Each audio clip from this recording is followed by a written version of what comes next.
Hello, PokéPals and regular pals that clicked on this episode. This is your full spoiler warning for this episode about Pokemon Pokopia. Yes, full spoilers for this Pokemon spin-off life simulation game. There's a plot and an ending and all that stuff, and we're going to talk about all those things. So this is your last warning to go play that game if you want to experience all these things fresh. Okay, here we go. And then Corbo said, "You go, girl," which I thought was strange because I felt I presented as male this whole time. PokeFrance is weird, you guys. I mean, you want to talk about PokeFrance being weird? We've been sitting on this bench for days, man, but Mega Dimension never gives us what we want. We have to bend over backwards. We sung so many praises about Legends ZA, and this is what we get? This asset flip? Oh, wait, there's a new rift over there. It seems kind of blocky. Maybe it's like a Knackley or something in there. Oh, we're getting sucked in. Oh, boy! You're now warping in to Fine Time.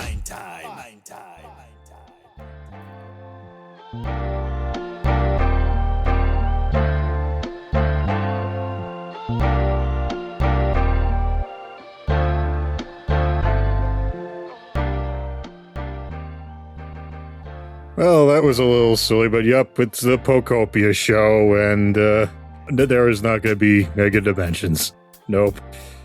So, we might as well jump into this. What was Pokopia? They just announced that out of nowhere at the September 2025 Nintendo Direct. I mean, I think that's like Nintendo's shtick. They like to just shadow drop stuff, right? But prior to that, for a whole decade, I was kind of joking that weird Pokemon games were dead. Like, my go-to is always 2015, having the 3 free-to-play games, and then they've done live service games for days. Of course, Pokemon Go is 10 years old or about to be 10 years old. But like, to me, the only exceptions were Pokken Tournament and new Pokemon Snap. Like, everything else was pretty live servicey and the like. But they stuck in Detective Pikachu Returns, which I still haven't played yet. I don't know. It's fine. Yeah, guys at home, this took a while, and that's because we retooled this thing several times. This was supposed to be a Mega Dimension show for a few minutes. Then we were going to talk about the forget it. It's Pokopia now. You know why? This thing sold 2 million copies in 4 days. Physical copies in 4 days. You know, the evil game key cards, mind you, were out of stock online for the better part of a week. I thought game key cards were anti-consumer. Why did they buy it anyway? I don't even know why these were game key cards. I guess it has to do with Omega Force, Koei Tecmo. They also made Dragon Quest Builders 2 in particular, making this game. Well, Game Freak publishes this in Japan. Although in my research, I just realized that's usually the case for all the Pokerman games. They usually publish all the Pokemon games over there, but I think they're really just testing a thing with this memory crisis we're in the middle of over there. If we're being real, the base game is only 10 gigs. They could have stuffed this onto a card. This isn't like Final Fantasy VII Remake where it's like, okay, we need to give you a game card for this. Can you imagine the card that you need for that? That would be kind of, or the compression and or the card. But the real secret is that's not going to matter because you're just going to leave in your Switch 2 anyway, right? It really hasn't left too much with all the things it wants you to do. And well, I mean, I've removed it a few times because, if you listen to regular Fine Time, I play other games, you guys. But no, there's no way. No. Some of them are even other game key cards. Nail me to the cross. But, these things happen. Yeah, so I guess, the recurring joke is that this is just Dragon Quest Builders 3. Like, like, have you guys actually played a lot of Dragon Quest Builders? Because I did, like, bits and pieces of 1 and 2. I played all the way through 1 on Switch, and I played through, I guess, maybe half on 2. I've been I wanted to go back in and see how it performs on Switch. I really wanted to before this show to see if it improved anything with the Switch 2's superpowers because Super powered boost mode. Boost power. As we discovered on the big deal, there's certain games like Fire Emblem Warriors 3 Hopes where that's practically a Switch 2 game. They had no business being on Switch 1. So these things do exist. I just didn't get a chance to look at it for this game. I wish I had a few seconds, but time constraints and the sort. Right. Yeah, and I haven't gotten any experience doing Dragon Quest Builders before, so I was going in not really understanding some of the building blocks that might have come into some of this. But given what I'm seeing here, I mean, I might need to take a look at some of that because, well, we'll get to that. But yeah, things are looking pretty good here. It definitely is an endearing game in its own right, regardless. Again, you can see the DNA, but it really does hold on its own. The common YouTuber joke was that, yeah, it is just Dragon Quest Builders 3, but I genuinely do believe that it's a Pokemon game through and through. It's kind of like how Pokemon Mystery Dungeon borrows the homework of Sheeran the Wanderer, but it isn't just a reskin. It really has its own heart. But yeah, really, we delayed this show. The delay was part of our secret plan. We really wanted to encompass as much of this game as possible. It really deserves it. It was also part of our plan to eat Mega Dimension.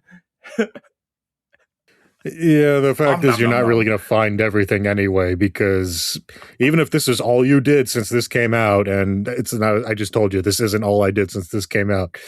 You're not gonna. The game's too big. It's like trying to say you're going to do everything in Animal Crossing. One, that's impossible. Two, that's stupid to say because that's not that kind of game. Wait, Steve, but you've had 6 years. You don't have every Nook Mile goal? It's not like I played every year and left at least 3 years lapse and only played for a few weeks since the Switch 2 version came out. That wouldn't be things that happen, no. Fair enough, yeah. But really, just no matter how you look at it, there is a lot of depth to this. And what's nice is you don't have to go all the way into the deep end to enjoy the game, period. But it is there if you're feeling adventurous and you feel like you just want to get that ultimate cozy living space going on. Oh, there's coziness, all right. Coziness and a little bit of craziness. Mm-hmm. Fine time.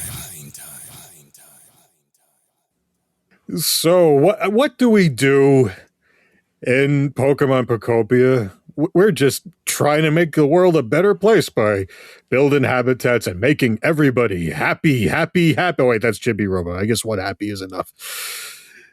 I thought that was Ren and Stimpy.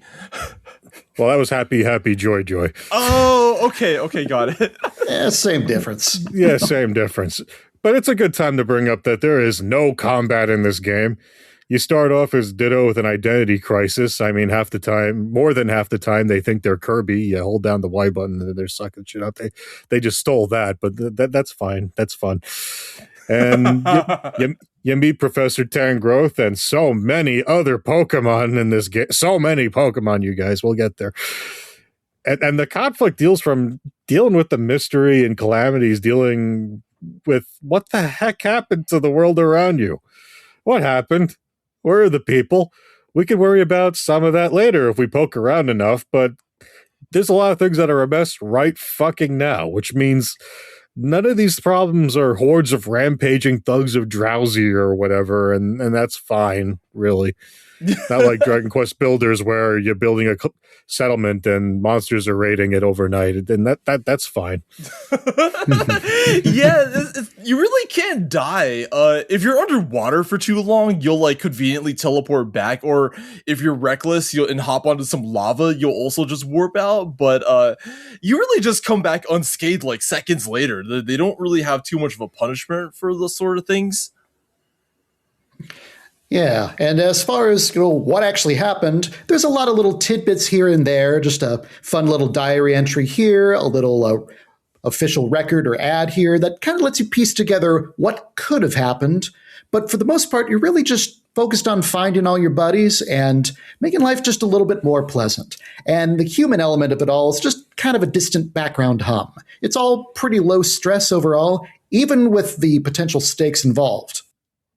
Yeah, it's really interesting. It's like weirdly unsettling despite the coziness. I think that's like the really striking part about it. I think that comes together in the music too. Like at first it sounds like okayish, but then you start hearing the music come in of where all these places are supposed to be, and it's like, oh yeah, that's right.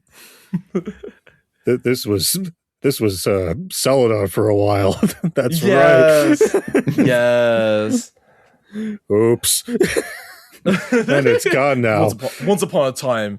We don't know how long ago, but yeah. We don't know. But we're going to keep building and fulfilling quests and find more of these places. And in that way, like we warned up front, there's a game for us to finish in the same way that Dragon Quest Builders does for people who want that. It's not like if you want this thing to end, it can end. You know, at least for people like me who want to, hit credits and chronicle these things. Check out my backlog today, everybody. Oh, but, the insert. Yeah, the insert. The biomes are cool. They're also kind of fucked up. Like Bleak Beach has random shower rooms that are like dilapidated, but they're shower rooms for some reason. I'm not really sure what they're doing there, what their history is. Where else is Psyduck going to live? The St. Anne? The SS Anne?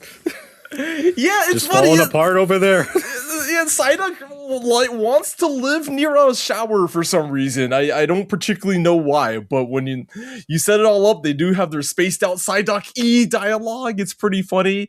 Yeah, I don't know what's going on though. Yeah, it's just missing those modern conveniences. It just isn't the same without running water and just getting that fresh every day kind of deal.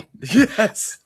There's also another place you get to is called Rocky Ridges. Apparently there is some giant eruption because there's just like a billion blocks of volcanic ash everywhere. And like you've got to dig like really deep in there, and it's like, oh hey, I know this building. I know I know what this building layout is. Huh. But there's a whole lot of other little cases like that where it's like, whoa, okay, something happened here. Some cases are a little more extreme than others, though. And that building is really messed up. Like everything is completely strewn about too. But yeah, like there's some interesting fan servers there that I really didn't expect. And speaking of things I didn't quite expect, there are some wacky techno floating island fantasies that they tapped into for Sparkling Skylands. Of course, that's my shtick. I used to paint floating islands. Dre would often joke they're just Baten Kaitos references, or I mean, I drew inspiration from like Secret of Mana and stuff. But the point being is that like there's like these random islands that are just like completely surreal, but they're just like chilling here. I'm just like, what happened to this area, man? Well, that's the one that got twisted up the most. I mean, in the Rocky Ridges, that's the Pewter Mount Moon area. Okay, I guess that was an active volcano the whole time it erupted, and okay, that's what happened to Pewter. But clearly, something happened to Sparkling Skylands, Celadon, Saffron up there before the game happened, because with all those visuals going on there, because that was already dealing in compacted junk and things already before we got there. I ended up making that look like an artist shantytown. No offense to Vin. By the time I was done, like I got I got all these painted blocks over here for different houses filling in. I'm like, yeah, this is if these were people, this would be bad. I gotta tell you what, that garbage is pretty. It's really colorful for some reason. Like, why is this garbage so technicolored? Yeah, I couldn't even actually put together those were garbage blocks at first. I thought it was just like some funky art design, but it's like, no, actually this is all like compressed garbage and paper, and like I guess they were building those for some reason. Yeah, I guess, man. I guess. Now you can appropriate it for your own houses, I guess. But Woo! you live in literal trash. I as you're playing the game, I really like the traversal. Sounds a little weird nowadays, but Pokemon games used to always feature hidden moves, HMs, and you use them for traversal purposes, but now they're just kind of like here, and they're really busted. Like, you have, for some reason, as Ditto, you have access to like a whole like wheel full of moves, so it's like you could just do them willy-nilly whenever you want, like cut, or is just a thing that you could do. Rock Smash is just a thing that you could do upon many other things.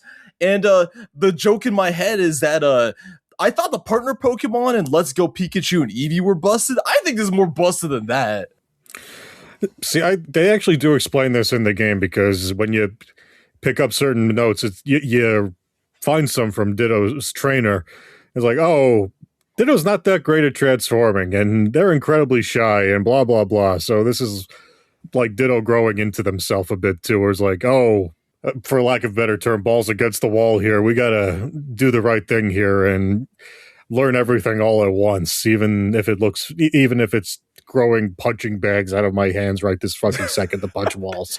The costumes are so fun too. They really look the part. I like when they do strength, they get this giant purple ass like hand and they just like shove it. I thought the hand in like Golden Sun was goofy as hell, but no, this is just like doing.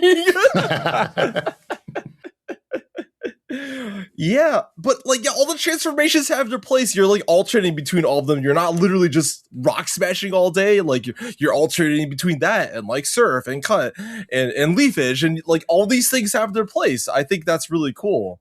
And surf is funny because you look like a Lapras you got real cheap at the 99-cent store. Discount Lapras. Everyone loves budget Lapras. Oh, but the other thing is, if you do just try to limit yourself, you're really going to be not doing the best thing you can do in some cases. You got to branch out a little bit, because it's like, okay, I want to build a nice habitat that's got this little row of hedges here. Now, I could just go and find one and hack it down and plant the seeds and get someone to grow the seeds and water the seeds. Or I could just, transplant it directly there and save myself all of that time, all that stress. I mean, you got to use all your tools, or else, you're going to end up leaving a few things on the table. Yeah, is it rototiller? I think it is. You can just like pick up whatever plant. Yeah, it's just like, whoop, got to carefully take these flowers out, and they're over here now. Boom, easy. Or you pocket them too. You know who teaches you that move? Gen 5 favorite Drillbur. Oh, yeah. Yes, still busted to this day from my understanding. Probably always will be. But there's, that limit, and well, it's not really a huge limit. You got PP. Gotta keep the gauge up, or you can't use the moves anymore. It gets a bit more annoying when you learn upgraded versions of certain moves, and you gotta cook with food from Chef Greedent that they sort of teach you how to move, and then you can bring other Pokemon to help you. They don't make any of that clear, especially. Bring a grass Pokemon to make shredded salad. Why? Anyway, it's a little finicky. Yeah, it's not unmanageable if you bring a few hamburger steaks we made with beans to punch more rocks. It's fine. Did you think that was weird, by the way? Hamburger steaks made of beans? I thought that was a little strange, but maybe I don't know. I got my vegetarian sister trying to tell me that these Impossible burgers are still edible. I guess they're just making veggie burgers out of that, or it's like those bean sausages we got in Sleep or something like that. Oh, yeah, sure. Something along those lines. Yes. But the good news is, though, Ditto's actually pretty efficient. Like, you can get a lot of water guns out of them, or just to get a lot of, rolling around if you're doing a few other certain traversal moves. And, like, you can go a while before you need to recharge. And if you do run out, it's like, okay, there's a few trees around here. They got some berries, and you can get a little stash going and just keep going out and about for a while. Yeah, there's really a lot. Like, at first, they just give you the little Lepa berries or whatever, and that does the job well enough at first. But yeah, they really give you, like, more dishes that to really, like, keep you going for longer. And you can stockpile a whole bunch of them. So at some point, it just becomes more of a formality. It's not really, like a burden or a hassle, like, too much once you get going. But at first, yeah, it's like a little weird, I guess. But like at some point, I'm just carrying like soup for days. I just have salad and soup and all these things all at the same time, just in my convenient storage or whatever. Gotta carry around that bread. Yes, the bread. So I yes. can cut more stuff. It makes perfect sense. Yes. Got to have your 5-course meal to just have every single skill maximized. How else are you gonna do it? Yes, yes. But yeah, they did make a pretty fun little plot out of that too, insofar as like just like leveling removes. I thought that was pretty cute. Fine time, fine time, fine time, fine time. I gotta get this off my chest real quick. So a lot of people have compared this game to Animal Crossing, but I think that comparison only goes so far. Yes, it's a cozy-ish game. You're living alongside a bunch of Pokemon, and the stakes are relatively low. But I think in the grand scheme of things, this plays pretty differently. You're not really spelunking.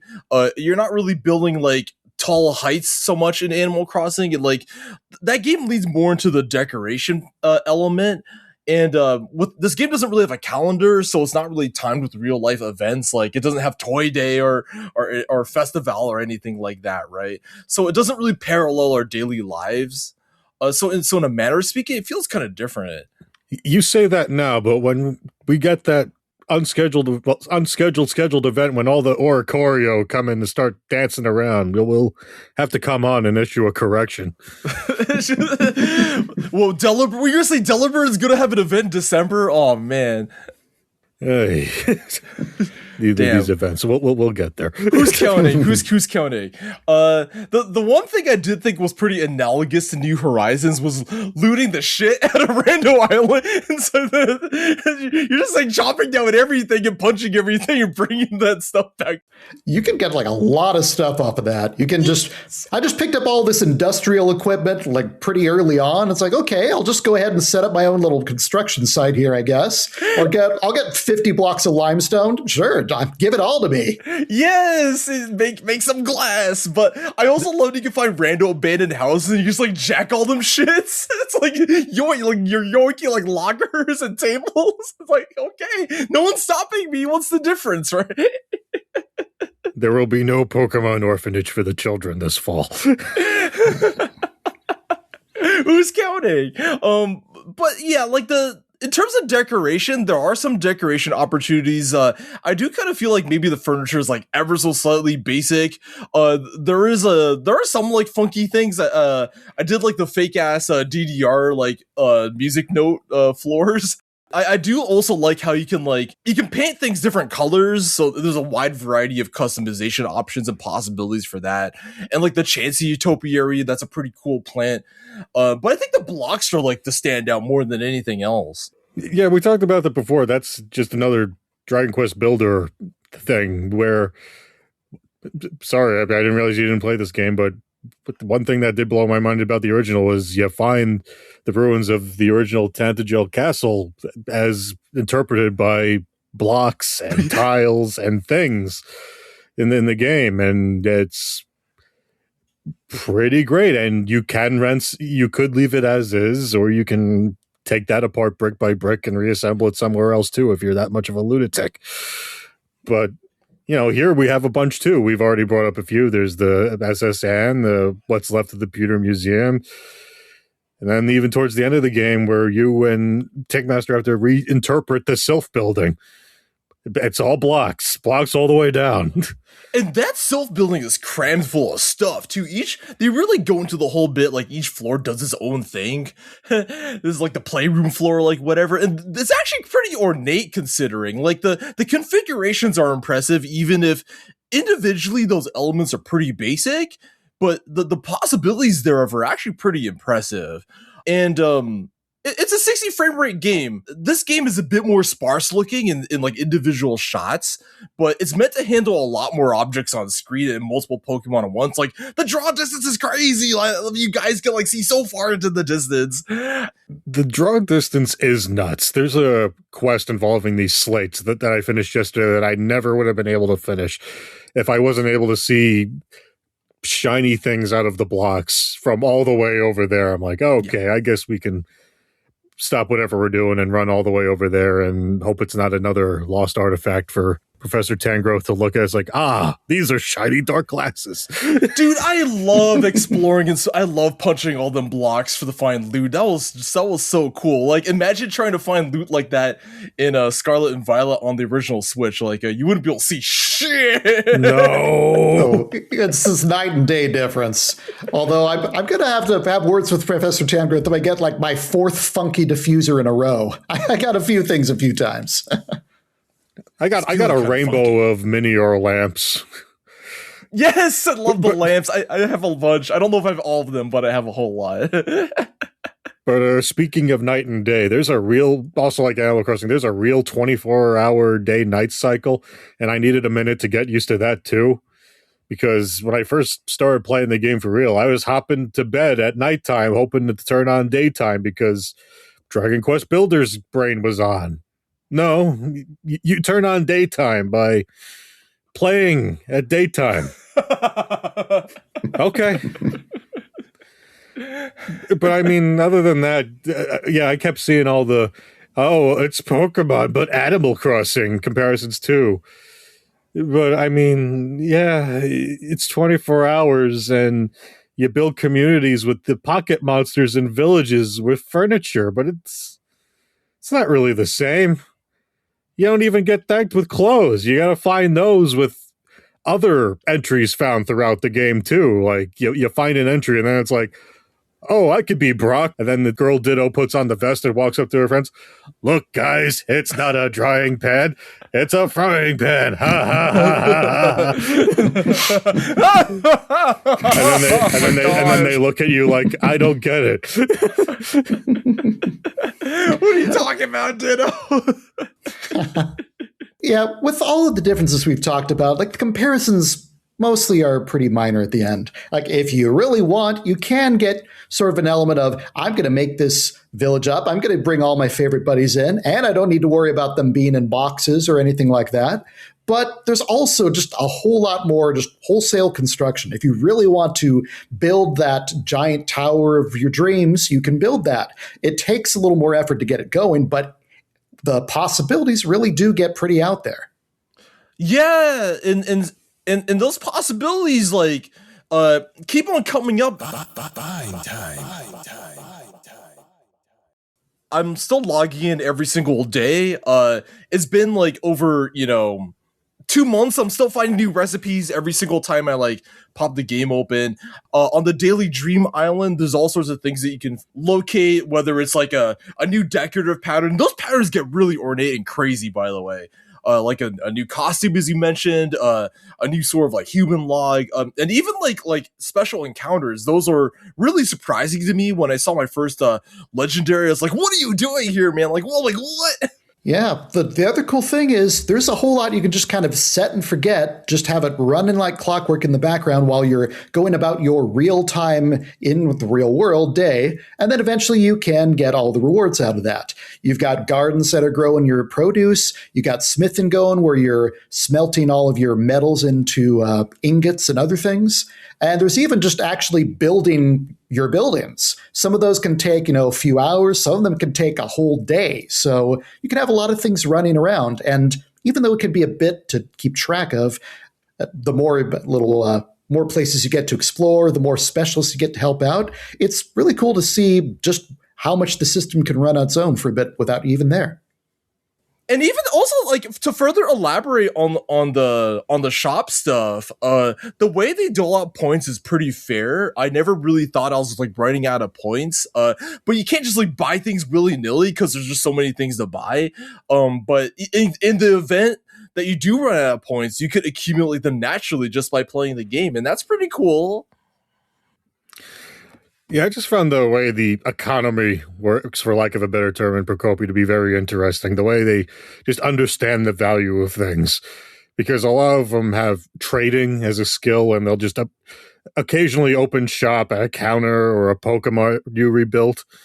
And you don't have the money. The money just pops out of the computer sometimes, and you can only use it there. You have to trade, you barter with things, and those have point values that they all assign. And they're not necessarily what people would come up with. Like, they're going to value food and other curios more than what we would consider to be resources, like a handful of chairs for 10 lumberries. Okay. Sure. I guess that's fair. And then there's Vespiquen with her giant furniture collection that she'll just give you for 3 tubs of honey a day. And then Gimmighoul. Oh, I got a whole thing about him in a bit. We'll get there, I promise. Oh my god. Oh, yeah. And it's funny you mentioned honey because that kind of became my go-to trading item because the Pokemon love that stuff. Like they give you top dollar. It's like worth its weight in gold practically. But it's like, okay, I'll get this fancy gold ingot. Here's all my honey. Thank you. Have a nice day. But what's neat is that even as you clear out the environment and you're getting all of your ingredients to build whatever you want, you don't really have the feeling with the economy that you're truly going to run out of anything. Whether it's a little gift from your buddy who is doing all these other little things as well, and you're giving them a nice place to live in return. And just the point trades you can get from the PCs that you find, you're never really hard up on resources, or you've got some ways to replenish pretty much no matter what. And the aforementioned Dream Islands, too. Yes, and it's interesting that we actually played this a little differently because I actually relied upon iron ingots as trading material, and if I felt especially generous, I would just even drop down a single gold ingot to be super baller, super baller for a Poke Dollar. A rare Poke ingot. Oh, I gotta say, I've been very morbid in my past week or so playing because I've been assembling more fossils. I've been realizing I don't really need them so much anymore. So I've been exchanging bones for things. No one's reviving them in the Pewter Museum that we've launched underground in the volcano. That's Mount Moon. If Murkrow or Hoot Hoot or Hitmonchan want to sell me some things, then they're going to take Bastiodon's torso for it. I mean, who am I to say no? Well, you already have a Bastiodon, so I guess you're covered now, aren't you? Oh my god.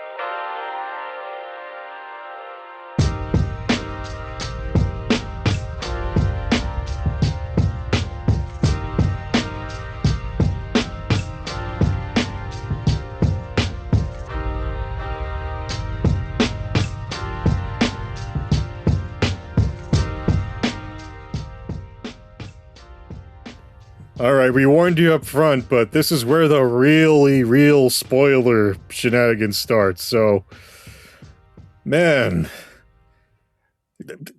I wouldn't call them new Pokemon, but we had some variants that we mostly knew about coming in. They actually really revealed a bunch, like 5 of them even. And so, like, I was trying to guess when they would appear, but unbeknownst to me, a bunch of them just, like, showed up on Bleak Beach, like, surprise! They're all, like, I think there's, like, 3 of them just show up, and I was like, okay. But the one they didn't show before the game came out, the one they held to their chest was Tinkmaster, the variant of Tinkaton, which, they're such an incredibly cool form. Like, they have a bunch of, like, tools on their back, the tools on their hammer, and it's just the silhouette is really cool, and I think all these Pokopia forms, if you want to call them that, they didn't miss with any of them, and you can really look forward to those Moslax and Pikachu plushes this summer. Yeah, my fat behind's gonna want a Moslax t-shirt eventually, and probably the plush too. Yes. Going to the Pokemon Center this summer. Yeah, they had a lot of fun with these. Like, I was the resident Tinkaton enjoyer way back in the Scarlet and Violet podcast, and yeah, I gotta agree, probably my favorite of those designs that popped up there. You get a few others in there, like you've got DJ Rotom doing his cool thing. Got a lot of really fun little moments in that whole section there. Yes. And there's also Smearguru, who we run into, who's basically your go-to paint in person and a tortured artist extraordinaire. They're so Only overwrought. I know how to make paint. Yeah, dude, it's such a parody of like the art dilemma, and it's just like, oh my goodness. And honestly, the design has like rainbow like paint splotches to the point where I'm like, man, like this feels like just such a natural like extension of the existing material. Like it almost makes me wonder why that wasn't like a thing to begin with, but like they're just so cool. The game in general makes really interesting picks as well. At first, at the very beginning of the game, I thought it was maybe a little too Kanto-centric, and I was like, uh-oh, because, I'm a little suspicious about that kind of nostalgia bait, but as the game, like, progresses, like, they really lean to the whole 30 years of history, like all 9 generations are represented in some way, and, there are also some surprises, too, like, each of the biomes has, like, a major legendary that pops up, and all those picks are really, really neat, and I guess they kind of, press the Mewtwo button after all. I like the way they press the Mewtwo button, though, because I think it just adds to the whole mystique of the storytelling, though. Usually when he's in a game, he's this ominous figure waiting for you somewhere or roaming the countryside. Here, he's in a Master Ball tucked away on top of the Self Building. And despite that history of roaming about or whatever, he also has no idea what happened to the humans or how he landed up there in particular. And if the smartest man-made Pokemon out there doesn't know what the heck happened, you can forget about other made Pokemon like Porygon knowing, and he lives on the internet. Thank you for handing me garbage. Me make iron ore. Inquiring Jeeves, what happened to humans? I don't know. Jeeves is not exactly around in this sort of wacky ass era, I guess, or Wikipedia for that matter. Maybe. Yeah, they did have some fun with the legendaries too. Like a couple of them were like, I miss those guys. Whatever happened to those humans anyway? And then like Volcanion's like, man, humans kind of suck, and Ditto is not happy with that either. But then the funny thing is, like, Mewtwo mentions, like, oh, if I hope they haven't messed around with science again. And it's like, yeah, buddy, you probably know. Shoot.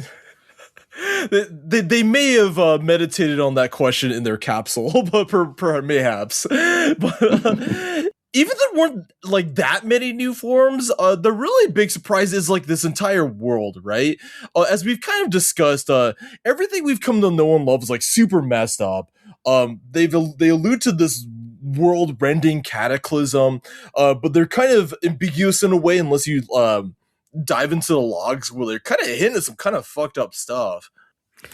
Yeah, I tried flipping through the ones I found so far, and there's ones that a hacker leaves behind that it feels like weather anomalies set about by climate change. Pokemon related? Maybe not. I mean, they brought up the Weather Institute enough times. And that's not related to what we're up to right in the real world, are we? I hope not. It cuts too close. It cuts too close. Yeah. I remember that log. There's a log that said meteorological anomalies, and I'm like, uh-oh. And it keeps on going. And there's also a speculation that global food and energy sources may become insufficient. Double uh-oh. And all of a sudden, it's like, oh shit, we're actually just here. Oh. Yeah. And then, like, as an extra little cherry on top, it sounds like the humans decided, well, let's put all the Pokemon in this little massive storage system to keep everybody safe in there until we can come back. And then apparently they built in a fail safe where if the power starts failing for any reason, we're just going to start letting them out one by one. And apparently that's where we come in. So that's also bad implications. But no, totally, we're just going to make a fun little happy Pokemon village and everything. Don't worry about that, folks. They got to make the best of your circumstances, as messed up as it may seem. Pokemon Home failed. It needed more subscriptions to stay afloat in the post-apocalypse. Fine time. But yes, subscriptions or no, eventually we do have to come to some sort of conclusion. Because we were literally, or metaphoric, well, both things really, building to some sort of conclusion. Huh? Okay, these are the jokes, guys. You actually, you know, the funny thing is that it really is like an anime moment near the end. It's like you enlist the help of everyone's specialties come together to help you like build this thing. So I thought that was kind of fun. It's like it's sort of a climax in its own right. But after you do that, you're told to go check on something that's been there the whole time, and it's basically a leftover remnant of Team Rocket. And the game doesn't actually hit you in over the head with the ending. It's sort of like building towards this finale of sorts.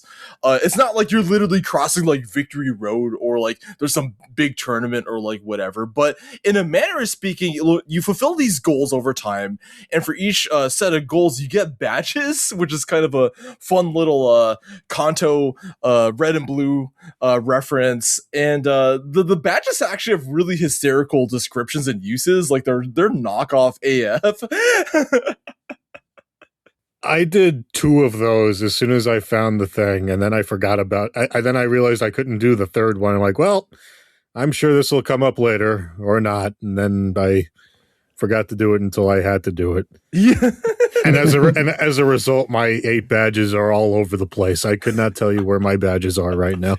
I made sure to hold on to them shits because I knew I would forget. like if DLC's coming and they're like, yeah, just present me with your 8 badges. I'm like, oh, I am fucked. I don't think you permanently lose them though, right? They might just be. I mean, maybe you. No, they're just in scattered boxes across the world because I'm not good at a little to the left like other people on this podcast. Well, I mean, at least they're in boxes. Like, God forbid you just dropped it somewhere on the map, and good luck finding that again. Yeah. Oh no, that would just be what I did with a bunch of CDs. At least I dropped those off next to DJ Rotop.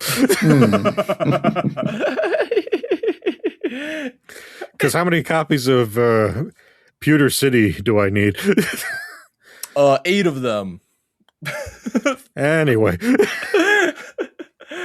Yeah, after you finish the final step, all 8 of these steps, it's literal boom hours, and then there's like this bittersweet moment up in the stars. It's basically hinting at how like humanity isn't really around, but everyone on the surface hopes that they can come back, but it doesn't particularly seem like they have the ability or the fuel to do so. So that's kind of a little, oh man, dude. They make you include this photo, and so that's part of like the final send off, and I pretty much cried and laughed out loud. I just threw in a random Sprigadito photo, and so it scrolls up, and I burst into this histrionic mixture of like laughter and sadness. It's kind of gnarly. I had this okay photo in the Rocky area, but it's photobombed on the left by Chef Greedent's ass. So it's like, so I'm sure they're like looking at it like, man, this would be a great photo if like this 1/5 of the picture wasn't there. Show the stars your ass. Yeah, I ended up getting a nice little try to get a group photo going in the Skylands after we built one of these really big buildings. So it was fun there, but it is a really touching moment to see that come into play. Or like, how come they did ask for that? Oh. But it's this great, wonderful capstone on what you've potentially been working on the whole time. Like the whole point was to get the humans' attention, and even though there's no way they can know for sure, like it seems like the biggest thing that they've got for that. And it's pretty bold of them to commit to, we never really see a fully visible human the entire game. You maybe will see like bits and pieces in photos or other logs you find, but it's still, it's very much about the Pokemon. And, maybe, depending on what you're doing this for, maybe we don't need that. Maybe we can get on fine on whatever remains. I think it would have been really cheesy to a degree if they did come back. I think it's kind of good that they did what they did. I don't know if it necessarily would have been quite as impactful. I mean, it would have been impactful in a sort of reunion, sort of heartwarming way, but I don't particularly think like it was necessary to do that. This ending is pretty sound. It really resonated with me. I like Oh, it it a would have lot. been absolutely the cheesiest thing in the world if, like, and then all of a sudden the humans came back, and then everyone got a big hug, especially Ditto, who needed it most of all. The end. The trader and the cosplaying Ditto all together at long last. Well, I have another goofy idea, but we'll save that for the end. Fine time. There's a lot that we liked about this game. I really like the performance. It's really 60 frames throughout. If you're rock smashing or rolling out, it'll like stutter like a tiny bit maybe, but like it's also strangely amusing to me that this game uses the Katana engine. It's also used by Neo. It's also used by Hyrule Warriors: Age of Imprisonment and Atelier Yumiya, and it's kind of gnarly to me that like an Atelier game shares DNA with a Pokemon game, but that's just Koei Tecmo at work. And you know, Koei Tecmo is just killing it sales wise nowadays. This is just like a really performant engine.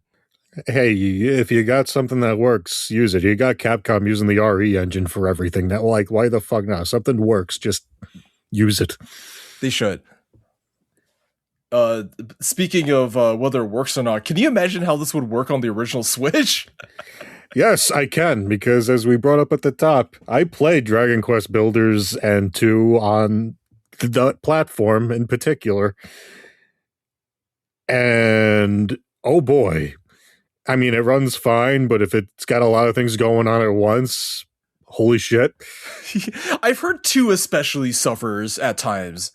There's a lot of things are asked of 2 that I think even PS4 would have had problems with. Yes. And like I said, I wish I had time to comparison shop on Switch, but you know, I just don't have time. You know, maybe if we slip money into the OnlyFans, you know, then I'd have time. Wait, what? You play other games aside for Pokemon? What? In Dragon Quest Builders? Oh, I don't even want to think about the original Switch trying to run this. Like, it's honestly impressive it runs that nicely when you consider, okay, just how much is it tracking here? All the Pokemon are doing stuff when you're not there. Every single block on the entire field is being tracked. Everything you've dropped everywhere, everything Pokemon are leaving out and behind. Like, this is just annihilate the original Switch. That thing could get melted in an instant. Yeah, can you imagine the fan? I think even the fan runs on Scarlet Violet. So if you put this, it's just like draw distance. What? It will just like cut out the entire like anything except for what's directly in front of you. So if you're up high in the sky, like on that tower, you're probably not seeing anything past what's in your immediate field of vision. If I had to guess, that draw distance would have been really, really funny. But it would be kind of sad. Well, you know, there's that pocket of people that always crop up in that, you know, the early new systems lifetime. Well, I guess not so much these days, but here at least where it's like, they should have put this on Switch 1. No, they shouldn't have. Having played this, no, you really don't. But it looks like it could have. No. No. Speaking of handling things, the game just handles the Pokemon's pathfinding really well. It's a breath of fresh air after Mega Dimension, which kind of had the most potato pathfinding I've really seen in recent memory. In that DLC, if you told the Raichu to Thunderbolt something, they would just like run up against the stones. It's like, do the goddamn Thunderbolt! I need to get through. No, I'm just going to run over to this other corner of the map that's nowhere near for no reason. Oh, sure. God. It was specifically Raichu, no! Mega Dimension, why? But in Pokopia, if someone's in your party, they do a pretty good job of following you. You have to like literally jump across like to the other side of like a river, and then the game will like throw up a warning. But or you have to like go to some really, really impassable spot. So, but yeah, they actually know how to follow you in this game. Which is really weird because there's a few parts in the story where they want you to escort some slower Pokemon to like where the Pokemon Center is supposed to go, and those were interesting in that they didn't necessarily want to always follow the nice path you made for them. Sure. Yeah, Like they would start complaining and start heading back when their little footsies hurt. Like, thankfully, you could just tell them to, like, hey, come on, just suck it up and keep going if things are pretty much okay. But the things Torkoal chose to do instead of walk on the path I made could have been a video in itself. Sure, that's true. Well, Torkoal was in particular the case because it's like, I built these stone steps for you. Why are you jumping over everything? You're going to get yourself tired out. I'm going to go back. Yeah, that's true. The sub-quests were kind of prickly. That is true. But yeah, other than that, at first I was iffy on like, how far can I go ahead before they won't follow? But after a while, like even if you get a bunch of folks following you at once, then it's good about them actually reaching you. And it'll even give you a message if it's like someone's having trouble reaching you, and there's probably a good reason for it. The rules is a reason, yeah. Another thing that we would like is just how the Pokemon have personality. It's really the first time, like, since Pokemon Mystery Dungeon, like, they've gotten to speak. At least as far as I'm aware, anyway. And Yeah, I can't think of another case. That sounds about right. I mean, and I guess it's Animal Crossing like in that they have personalities that start to overlap after a while. But I mean that's fine too. Like, if you look through the matrix, you'll see like repeated lines after a certain point. But there are quite a few distinct personalities. And they really, it figures that once they finally get to talk, they actually get to shine. Wow! Oh my god! Did you guys have any favorites? I liked Moslax fashioning himself into the local sage just on the sole purpose of, well, people used to bring me food, so I guess that means I was pretty important once. Yep. Yes. I also liked Mimikyu trying to get one over on Ditto just because, like, I set up the Pikachu couch and doll in Pikachu's house. I'm like, yeah, okay. That I moved into there, like, look at me, I'm a Pikachu, I'm gonna move in here. And like, you're not falling for this, are you? No, I'm not. They try so many times. They've you know, they can try as much as they want, and we can respect them for it. Yeah, it's actually becomes like a running gag. A lot of the more sneaky, trickstery ones like try to scare Ditto, and they're just like, wow, that just doesn't work on you, does it? There's no reaction. And speaking of some other more like subdued things, I loved some of the Pokemon like Metang that just have this really flat robotic delivery. They're like, oh, an iron table. I am so happy. Yay. And you can imagine it too. I really liked if you get them to join. If you try to have them join your party, they'll just say like departure, and I'm like, departure. It's like, okay, I guess you're a robot now. Departure. We are going. The easy answer for me is Bro Machoke. I thought it was also really funny how Graveler just doesn't really want to work out with them, but they worked that misunderstanding out. I'd like to affectionately mention Psycho Vileplume. They joke about eating you. And I thought it was really sweet how Mareep asked you to scratch your back, pretty please. I thought that was kind of cute and endearing. I ended up sticking my Vileplume and Blossom in the same house in the wastelands. Oh God, because I'm a psychopath. Nothing's gone wrong yet. I have level 10 happiness there. Everything's fine. We'll see if it lasts. Fine time. dude, everything is so happy ultimately, despite the premise and despite the backstory. Does the Pokemon dialogue verge on being too positive, or is that actually sort of a dose of positivity that we actually need nowadays? I mean, honestly, I gotta say, I mean, I hate to use anime as a primary source, but they established fairly early on that without human intervention, most Pokemon are pretty much going to vibe with each other as best as they can, as long as there isn't an outright resource dispute. And that makes all of what's going on in Pokopia fit, even if it's oversimplified in the quasi-dystopian storytelling. But I get what you're saying, too, because, you know, I didn't have Charizard move in until I finished the story, and he just chose in to move into a patch of grass by the water. And he was thrilled as shit to have a place to live. And then he's like, I'm great. And then it's like, too much water. I'm like, okay. I could just take you to the volcano. No one said you had to be here. I know you flew from wherever, I'm sure, but I guess it's a good time to bring up that it's really no big deal at all to just escort anybody anywhere, wherever you want without much trouble. You don't have to like think about it too much. It's like, hey, follow me, and they'll just follow you everywhere across the biomes, and it's great that way. But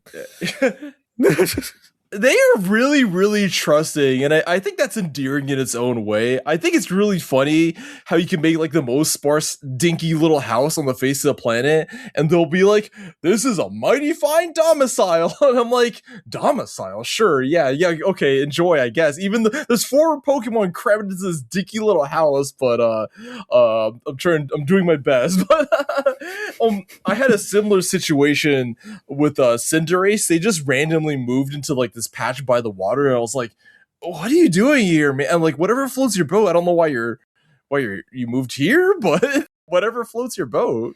Yeah, I mean, ultimately, I'm fine with there being things like, or just a little bit easygoing and happy, especially with the whole backdrop of the setting and everything. Although you could do what I do and make a terrible mistake. I was going up to Mareep's place and be like, okay, time to collect my daily fluff that I get. But then I took the ball of yarn instead and destroyed the habitat right in front of them. Cue like little thunk piano sting, and Mareep immediately getting a grumbly little icon above their head. Yes. Where's my home? I had a home a minute ago. Where did it go? Object permanence, what's that? Where did it go? Even if you put it back, they'll still be upset. They'll be like, where did it go? It's right in front of you, goddammit. But they get over it pretty quickly, as long as you put things back where they belong. But it's like, yeah, that's about the grumbliest they're going to get. That's fine. Yes. Yeah, honestly, I really enjoy the dialogue and the vibes of this game. Even if it is like borderline like hyper positive, they like to get up in your face and talk to you. I love how they like chat with each other and like do little cute little chases around town. And yeah, I just like vibing with them.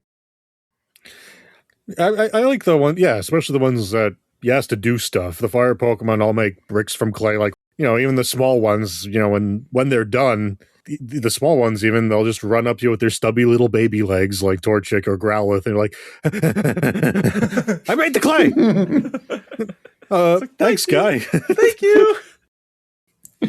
It's pretty impressive how much they'll actually travel about when you're not around. Like, okay, I've got all my buddies out by the Pokemon Center at Rocky Ridges, Kricketune lives around there, and then I look around and like, wait, where'd they go? And Kricketoone's just chilling over in the hot springs, way over on another part of the map with just buddies like Graveler and Torkoal. And it's just, yeah, they just go and do stuff like that sometimes. Which can be a little bit of a pain if you want to actually try to find them, but there's ways to work with that.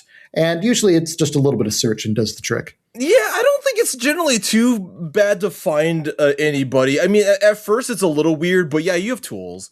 The other thing that's really great is just the sheer modularity of this game really is just pretty amazing. Like, it'll do a great job of saying, hey, here's this habitat. It's almost done. If only there were a nice little patch of grass right here to complete it. Or you could just say, nah, I'm doing my own thing. I'm going to just build this giant patch over here. I'm going to move everything completely on opposite sides of the map, and it'll let you do that. You can just move and relocate about anything you want to do your own personalized setup and not just give what the game kind of easily guides you towards. Yeah. And like, even if you want to try to get someplace you maybe aren't supposed to be yet, like you can really get a lot of rearranging done. I just built these gigantic, like 40 block sand bridges across Bleak Beach to try and get to that ship without needing to surf. And the game doesn't really try to stop you or anything. Yes, I did the same thing actually, and yeah, there are definitely some cases where I just built really long bridges. The game doesn't stop you from doing that, so you might as well. You have so many resources at your disposal that you may as well. And I really enjoyed the wide variety of, as you say, like suggestions for what to do. Like the game will periodically have little sparkles, and it'll say like, "Well, you found a new habitat," so like, and it tracks it for you. So like, there's all sorts of like possibilities, and even though like you have a lot of freedom, it's also like if you want some guidance, there's plenty of that too. I really like some of these goofy habitats that they introduce later on in the game. There's one that again, to drop the DDR reference, there's 4 music mats in front of a TV. So I mean, you draw the lines, you connect the dots, right? So but yeah, I really like seeing all these different possibilities. I think there's like a miniature arcade as well with like a cabinet and like a punching bag. I thought that was kind of fun too. There's one I just got right before recording that's 2 arcade machines and 2 benches. I don't know who pops out of there, but it's like, okay, just build that and the Pokemon will pop out eventually. I'm like, okay, I guess more things for me to look forward to later. I mean, that seems accurate, right? It might be it's Porygon. I don't know, but So someone's going to want their own little bespoke arcade setup. With a bench. 2 benches. And the other nice thing is that, like, depending on what you want to explore first, you can do a lot of stuff like out of the intended order. And sometimes the Pokemon even acknowledge it. Like on the beach, I found out about the utility poles pretty early on, and I just started daisy chaining a whole bunch of things together for fun. And then later, when you're trying to brighten up the beach, Meowth's like, hey, I know how we can get the beach all nice and shiny. You see those streetlights down? Wait, they're already lit up. Dang, did you already think of that? Yes. So they got little fun things. They anticipate people are going to do stuff, their own way, and, they're prepped for it too. Yeah, there's a constant sense of discovery, and they actually reward you for that, right? Which feels really nice. Even if it's something simple, you can just like rock smash as far as you want. It's like, well, how far into the earth can I rock smash? And as the answer turns out, it's pretty far down. And the sense of discovery continues when you get the access to positioning liquids. So you can make like bodies of water and stuff like that. So I'm like, well, how does it work if I just do waterfalls? And how do I direct the flow? And what if I have magma touching water and all this rigmarole? Like, I thought that kind of stuff was really organic and really fun. Speaking of things that are just like organic and fun, one of my favorite features is just the way that it handles photos. There's a dedicated photo mode, but what I really enjoyed was how it sort of is implemented into the game.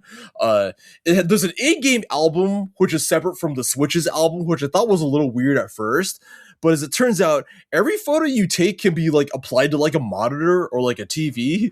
So I totally just have like a monitor with like Sprigatito in my room. Just in your room, not every monitor in the game. Every monitor in the game, there's one in my town. There's one everywhere. Spriggy everywhere. You get a Spriggy, you get a kitty. There's kitties everywhere. And the game will actually pick 2 photos at random every single time you reach the title screen. So I think that's like really, really cute too. Yeah, that I enjoyed. I'm the bad photo gamer that always forgets that these things exist. It's like, oh yeah, there's a camera in here, and I've gotten used to taking captures whenever I want. But it's like, oh, you want me to just take pictures, and that's not the primary goal.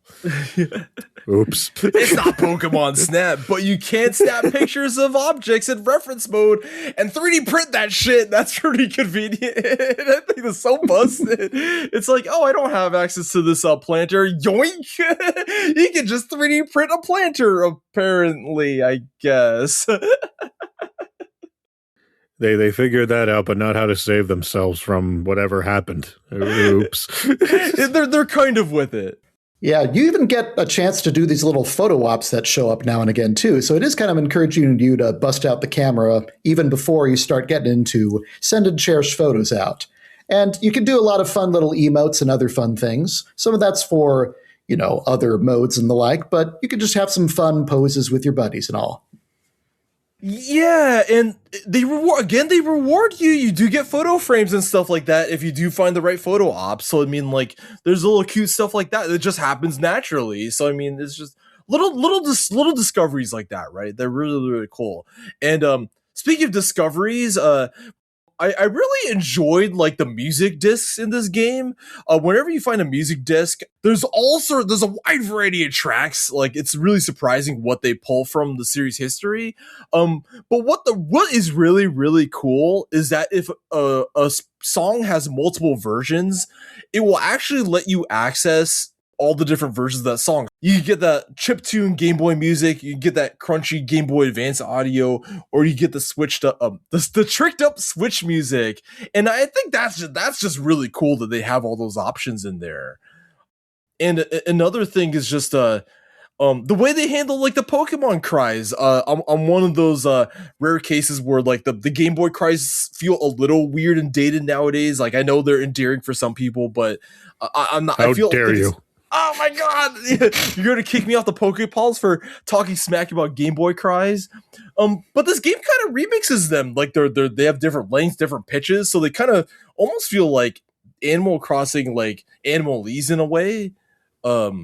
It's not just the straight up just cry. I think they kind of shake it up. The other cool thing is, even outside of all the discs, which have, the classic tunes you've come to love, there's even just the music by itself in the game is nice. It's got this nice little moody atmosphere while you're going around and trying to figure out who's where and what's out there. And occasionally you'll have a little, oh, I know that little musical jingle there, but it doesn't rely on those. It's just different enough to stand on its own too. Those phrases get more apparent or louder or whatever you want to call it when you raise the level of each area too. So when it's like when things are more coming together, it's like, oh, I said this earlier, like, yep, this is where we were. Like, I remember 30 years ago in 1998. I had my whole life ahead of me back then. I had hair back then. 30 years of Pokemon right here. Yeah. And that's why Pokopia is the real 30th anniversary game. Who said that? It really is. It truly is. And how.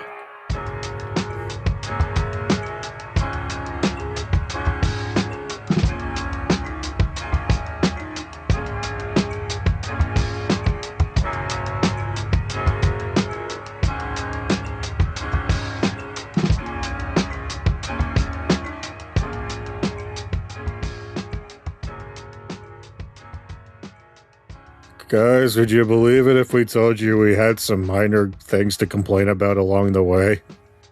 Because we do. Just a couple. No, I know, but I don't know. I just feel like people are like, oh, Steve is too easy on the Nintendo games. He just likes them all. Like, well, I like many things about them, but they're never mind. You don't think every single Mario and Luigi is like God's gift to man? I thought the last one was good, and everyone wants to nail me on the cross for it. Anyway.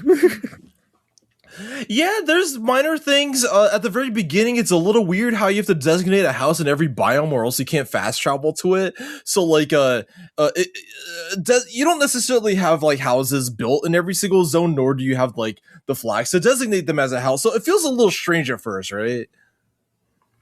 Yeah, because early on, it may not seem like, oh, well, it's not that bad. I just got to put a little kit down and build it. But then you realize, oh, wait, I don't actually have anyone here to build it with. So I either got to try to drag them from elsewhere, or I just got to try to find some folks here. And until then, you're still going back and forth.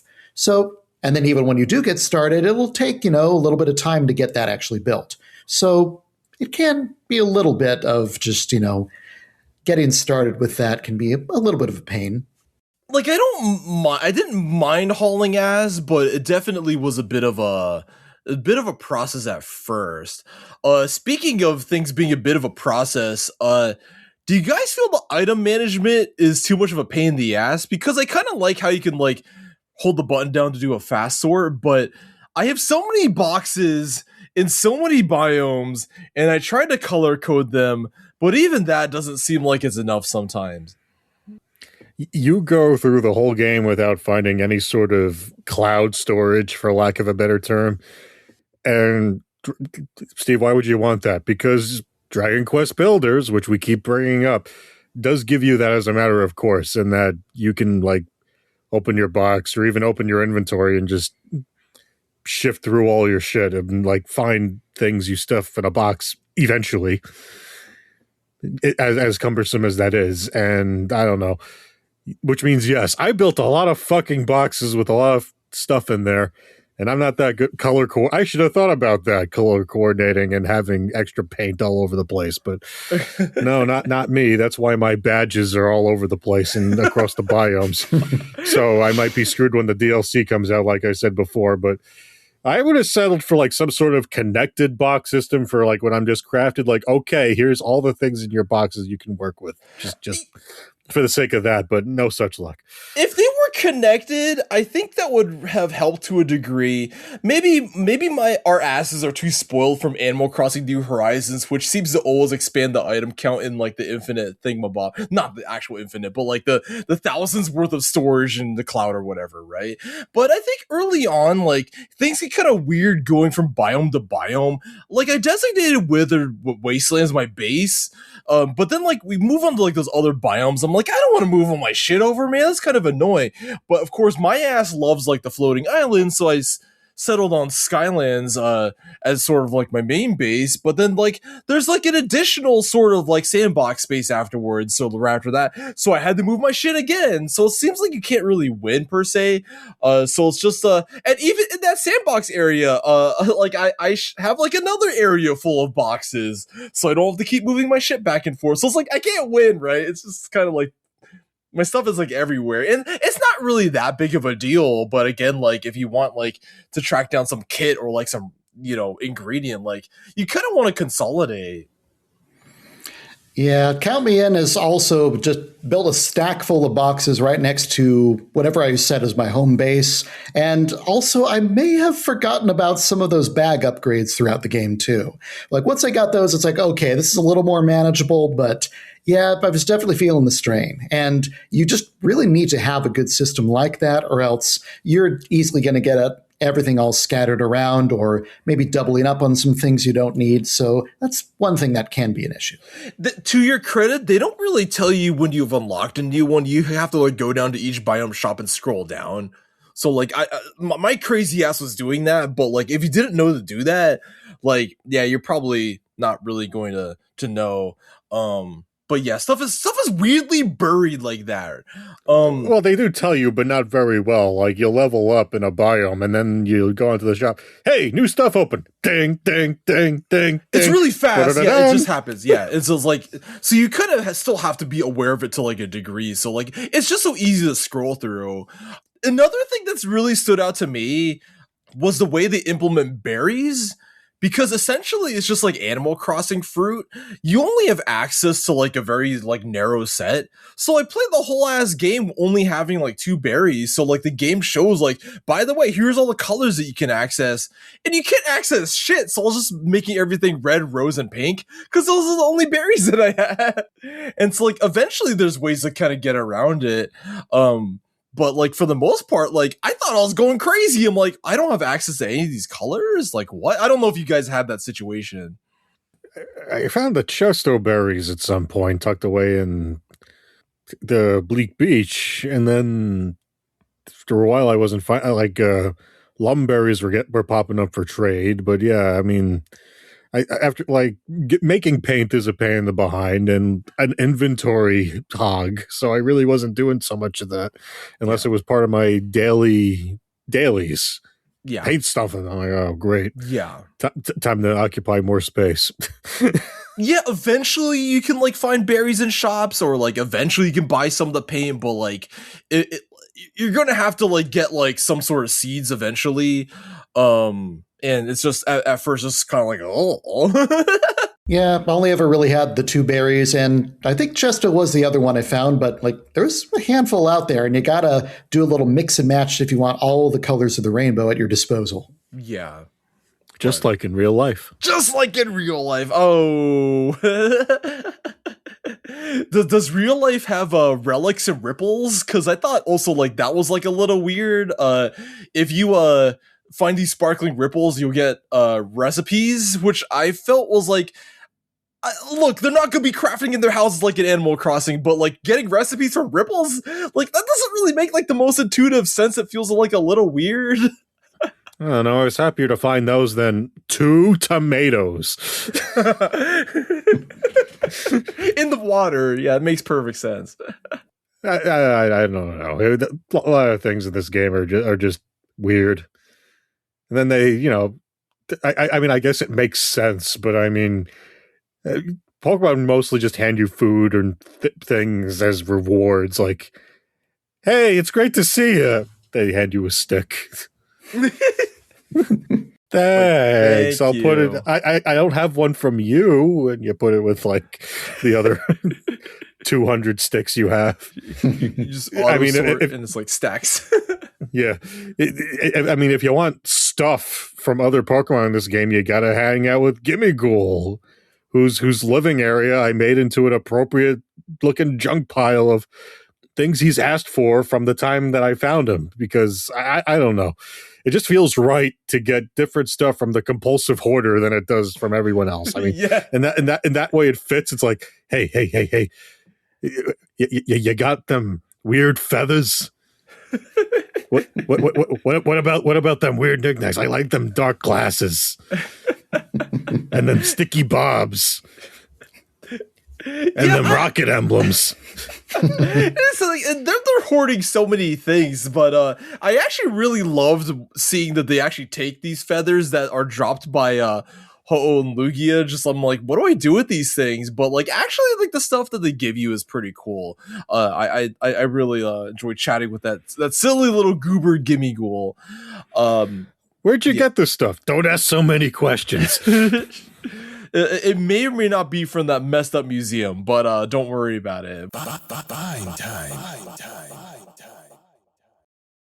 Man, there's a lot of odds and ends that we should probably address. And the first one is there's so many possibilities for builds. Have you guys mess with any, or do you have plans to build anything? I keep looking every time I go into a thing. I'm like, you know what? I'm gonna rebuild St. Anne, and I never do. I hack away at some vines or whatever, and I'm like, I don't have time for any of this. You nuts? It's big. It's a huge boat. I'll like patch away holes at the bottom, and like I'll make it look a little better each time I'm around, especially since Happini or Audino are setting up shop on top of decks. I'm like, okay, since I'm visiting up there anyway, I'll do a little more each time to make it look a little less jank. But it's like I'm never gonna finish. Like I'd love to finish. I'd love to rebuild that, but like. No, I'm not that ambitious. It's a lot of space, to be fair. Yeah, just even building up a few of those plots where it's clear they want you to build a nice house right here, like even just filling up that can take its own time. I guess at one point with that designated sandbox space, I want to put together sort of an extended living space for Eevee and all their cute little buddies. I still got to find those elegant treats for my precious Espeon, though. I do have a little rainbow exterior for those good friends. They're just kind of chilling. I need to rainbow it up some more, though. I started this rainbow conservatory.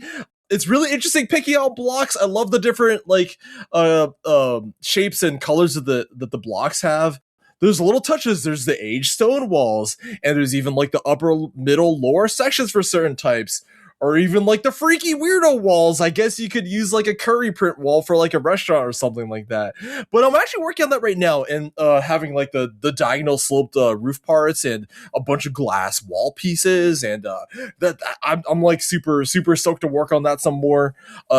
I may have just built that over like a sizable portion of like the sandbox island, so don't look too deeply at the interior there. But I've also considered building out a giant Sprigatito. I have even like glanced at the nanoblocks build to see if I can take some inspiration from that, but I don't quite have a giant cat hovering over my town just yet. But really, honestly, I spent all my creative juices building out the triangle for this podcast graphic. You're welcome, by the way. Hey, I liked it. I appreciate your time. You spent a lot of time doing that. The things for the builds that people do. I don't know if you took it down, but I don't know how much longer everyone's staring at that thing. Like, But you got Bulbasaur looking up in between games of Jump. Are like, man, how long are we looking at these triangles for? I'm never taking that shit down. They're gonna look at the hovering ass 5-time triangles like they're UFOs for eternity. I'm never getting rid of it. Oh my gosh.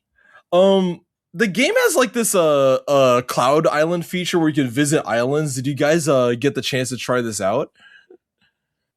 I finally dragged my ass to look at a few yesterday. First off, it took me a second because it told me they were all offline. And then I looked up at what was wrong. Like, no, you don't enter them in on the computer. You buy those goggles you ignored in the shop the whole game and you enter it in on there, you dumbass. It's a little confusing. It's a little weird. And then I'm like, oh, now I can go on the islands. And I went on the Berry Island and then I went to IKEA Island and that was nice. Yeah. all the trees and the furniture that's obviously not from IKEA because I looked at it and it didn't fall down. Who said that? I like IKEA, but I like IKEA too, but you gotta pick and choose with them. It gets the job done, but yeah, I get what you mean. I really enjoyed that island, by the way. I liked how forced it was. It actually is really, really elegantly made. I thought that collaboration is pretty unexpected. And from my understanding, there's actually literally like Moslax like standees and like IKEA in Japan and stuff like that. I'm just like, man, that's cool. Apparently I went to Japan at the wrong time. I was going to say, if I was working in IKEA Japan over there, I might be risking my job to take one of those home. I don't know. just take a selfie of like, just do a thumbs up next to do a ditto-esque or a thumbs up next to like one of the Moslax standees. Like, yeah, look, wish you were here. Man, yeah, I love how high you can build. Do you guys think there's a block limit? Because I actually don't think there's a block limit. I haven't tried building that high, but the last thing you get does let you pretty much go wherever the heck you want, and I kept going up. Yep. And up. And up. And up. And up. And it didn't stop me from going up until I ran out of PP. So yeah.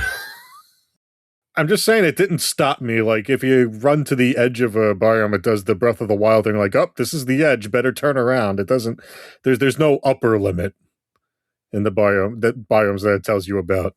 Yeah, I think, like, eventually it kind of looks like it stops, but it doesn't tell you. Yeah, so I mean, like, I don't know if that was just me. Maybe I just imagine it stopping. Maybe it's so high up it can't even tell. I don't even know, but. Some real big rigs over the road racing nonsense with that.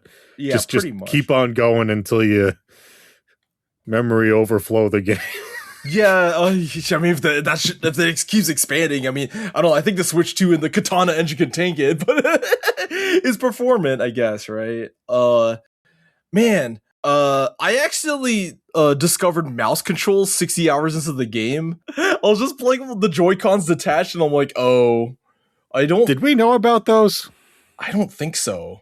Does it even mention it? Because it mentions it once you go in the mouse mode, but I was playing with a Pro Controller for the first 60 hours. Yeah, I've only been doing that too, so I didn't get a chance to discover.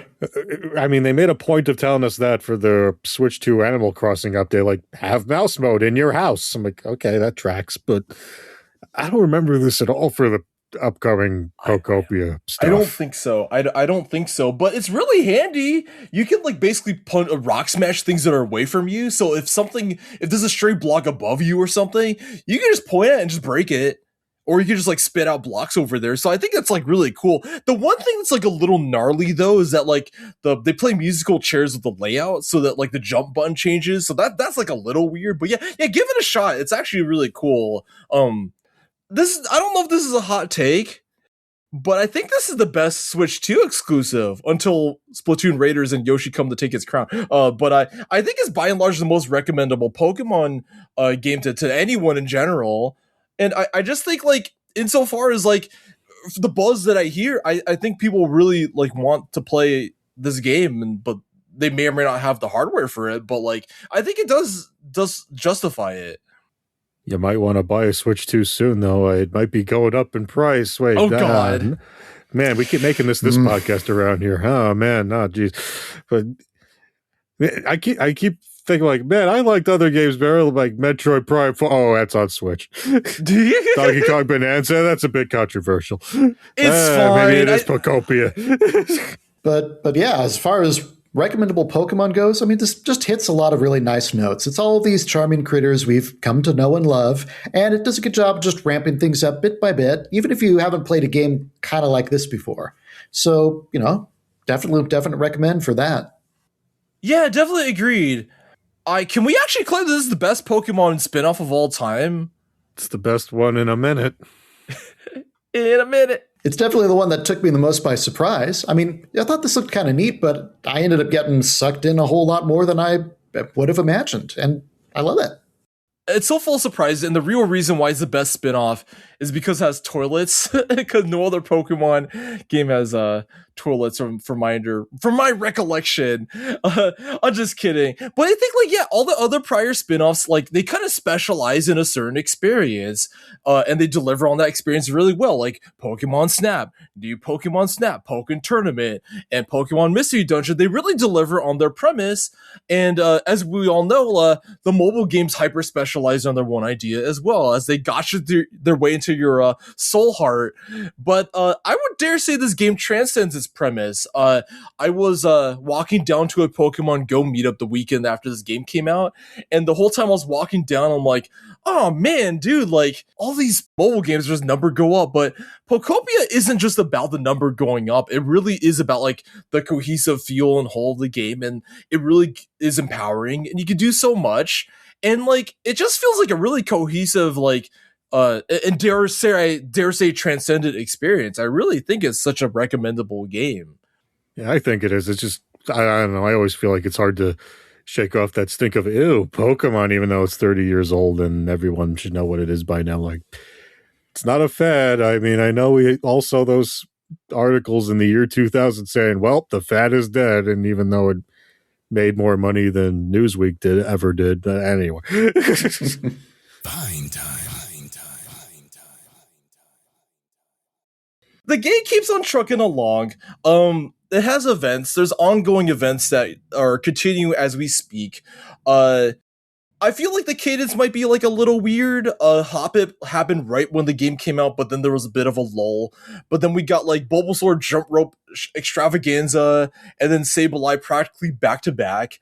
And so it's really cool to see that the game is getting its support, so to speak, right? But the one thing is that maybe the event structure is a little basic. You're really just farming for resources, and it just seems like a limited time grind in a way, and so it sort of almost feels like time gated items and furniture items, and maybe that's a little strange, I guess. Honestly, I think it's fine. It's kind of a little bit like what Kirby Air Riders is doing, where sometimes there's an event and it's just more racing. Yeah. Just to remind everyone that, hey, there's a game you can play, and sometimes it's with other people.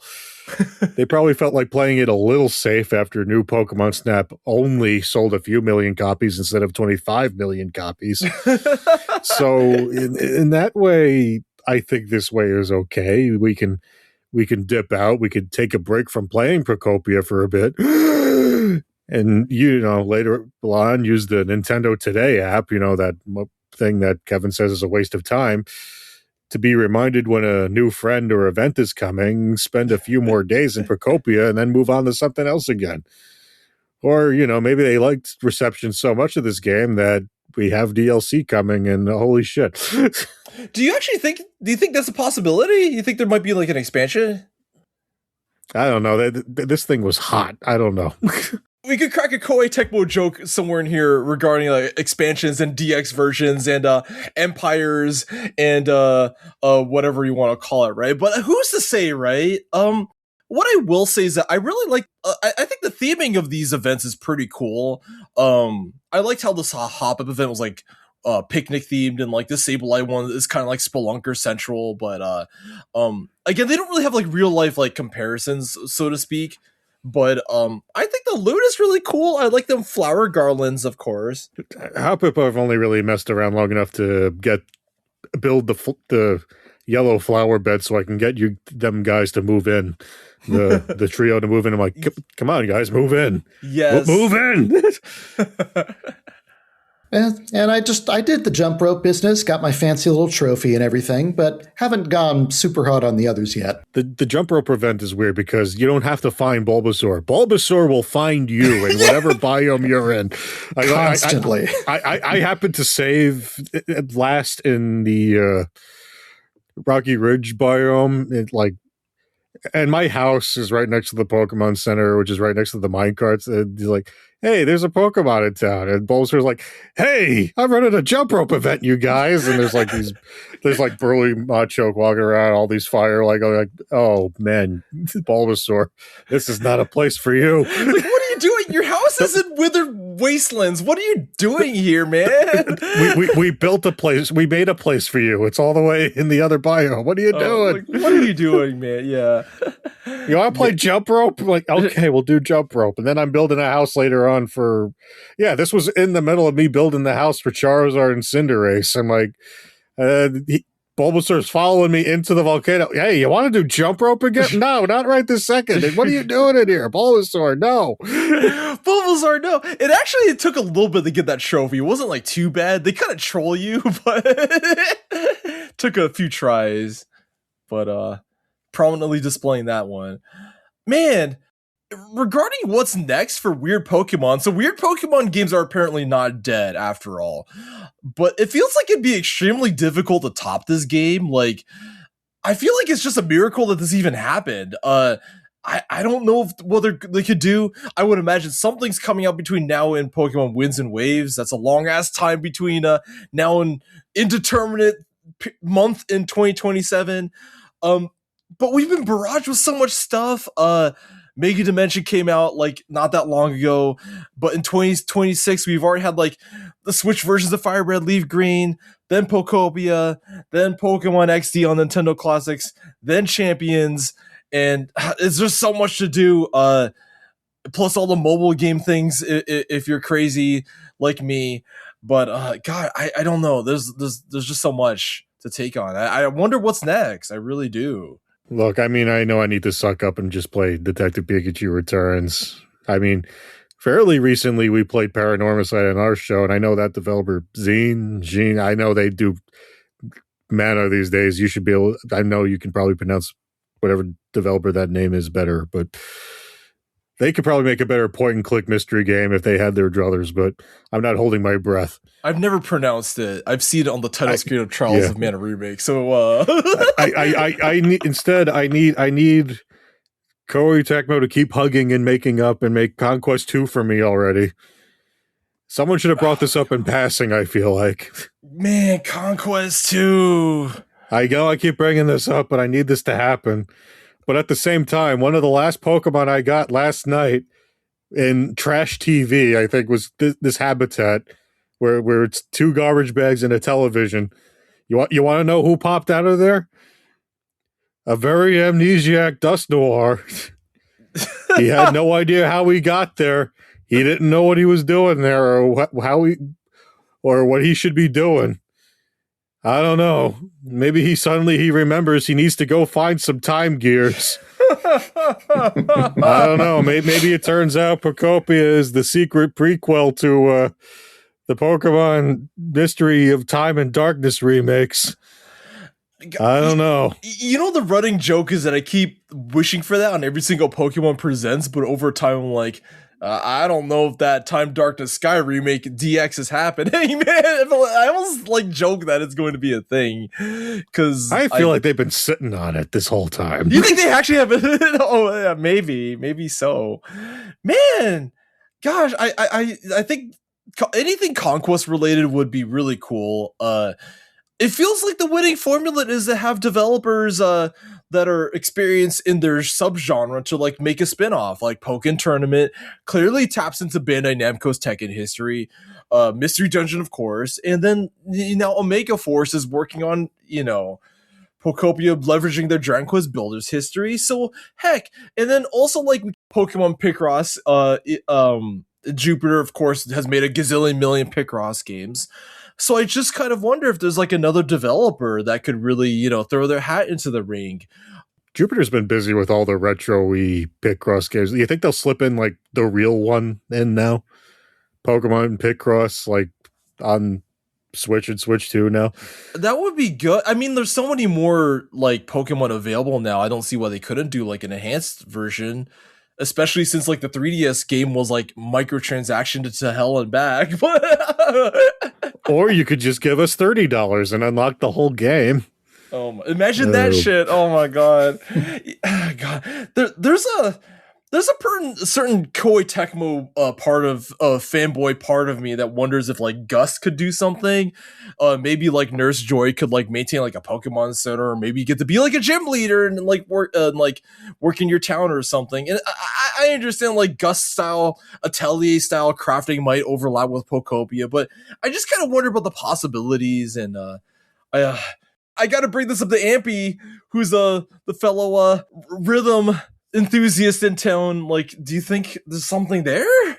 I mean, they've got more than enough material to work with there. I'd love to see it happen, but, well, I don't know. Are they going to just try to work off something similar that already exists, or are they going to try to do their own little system? There's a lot of possibilities out there. I'd want to see it, but, I mean, at this point, I guess more things are possible than there were, so we can hope for the best in the meantime. Keep watching out for those directs, and maybe one will surprise us. Yeah, you just never know. I think that's the wonderful part about all of this. Like, you just don't know. So I anticipate that we will all be surprised in a really excellent kind of way. So I look forward to it. And no matter what those games might be next, I am sure we will cover them here on this show. You can follow us on Blue Sky at Fine Time. We will have links and socials in the description of this show and all those other nice little things there. So, and I'm sure we'll hear from you and see you all soon enough. Happy Pokeversary. Is that what we're calling it? Pokeversary? 30th Pokeversary, absolutely. Happy 32 Pokemon. Keep on building. We'll catch you next time.